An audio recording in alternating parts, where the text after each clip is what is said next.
Hi guys, this is Daryl and welcome to Book Odyssey. Today I'm going to be reviewing volumes 2 and 3 in the Buffy the Vampire Slayer graphic novel reboot. Just a couple of disclaimers before we start. I'm going to go into big spoiler territory because I need to get this shit off my chest, to be honest. 2, I'm a massive Buffy superfan, which is why I expect a lot from anything that dares to use this brand. This may come across as really harsh, but it comes from a place of love, trust me. So let's get into it.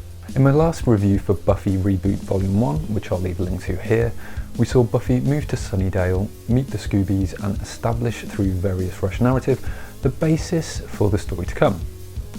It's set in the present day, not in the 90s, and there are a few major differences in this old reality.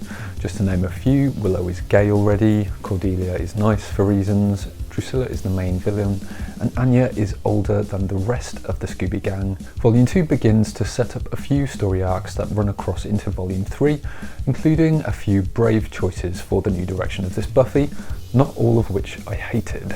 So Xander becomes what is essentially a half vampire because apparently that's a thing that can happen in this universe, which is fine, I'm on board with that. It could lead to some really interesting story conflicts. The problem is it doesn't, or at least it hasn't yet. Also, Willow shares her soul with Xander to keep him from going all soulless and demony, and this essentially leads to the introduction of Dark Willow and the establishment of her being able to do magic. Yes, already in Volume 2. Okay, again, fine, it seems a little soon if you haven't really established these characters, but I guess this could be interesting. The problem is, it isn't. Or at least it isn't yet. So elsewhere, we have Buffy doing not very much at all, except falling into serious like with Robin Wood, who is the son of a past Slayer, who, unlike the TV show, is now Buffy's age, and who is also apparently a Watcher, because why not? Elsewhere in Volume 2, Drusilla and Spike are after some relic that can activate the Hellmouth seal, and in the end of Once Bitten, cracks begin to appear all over Sunnydale in what we assume is some sort of Hellmouth opening. Shuffle a few pages ahead to Volume 3 and I get totally effing confused. There's no Buffy in this entire volume. Not a single bit of buff. We have no idea what has happened to her, and we can only assume that we'll find out in the next volume. The narrative jumps around, so I don't know what the frack is going on, and for a while I seriously think I've missed a volume or something, so much so that I have to look online to check what order I need to be reading this in. Just a note to Boom Studios, if people need to do research into how to read this story, there is something seriously wrong. So, just to keep you up to speed, with the Buffy reboot there is also an Angel reboot, which, side note, I've read Volume 1 and generally thought the writing was actually better than Buffy. But they're already doing a crossover event called Hellmouth, which in my opinion is far too early to attempt something like this before Buffy has even gotten into its stride.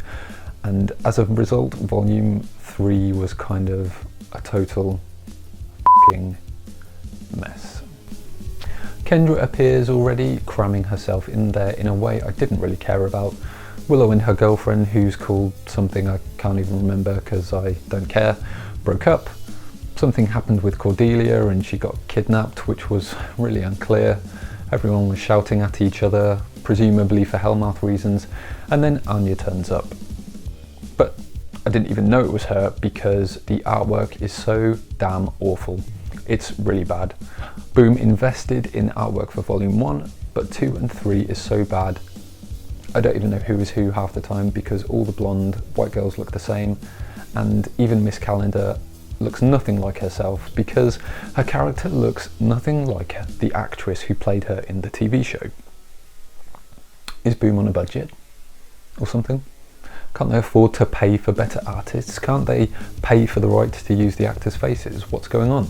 This Buffy reboot is completely breaking my heart right now. The story is all over the place, the artwork makes me want to gouge my own eyes out, the narrative is convoluted, and they're still investing little to nothing in creating characters that we can care about. I tried to think about what is the one thing that essentially Boom is getting wrong, and I think it boils down to the fact that they're trying to do too much too soon. They need to slow it down. I think the writers think the faster they can make the pace, the more it raises the stakes, pun intended. but actually it's the opposite effect, especially with me. I care little to none about what's going on, and if I don't care, what is the point of going on with the series? I'm just wasting my time and I'm wasting my money. So I'm not actually sure what I'm gonna do.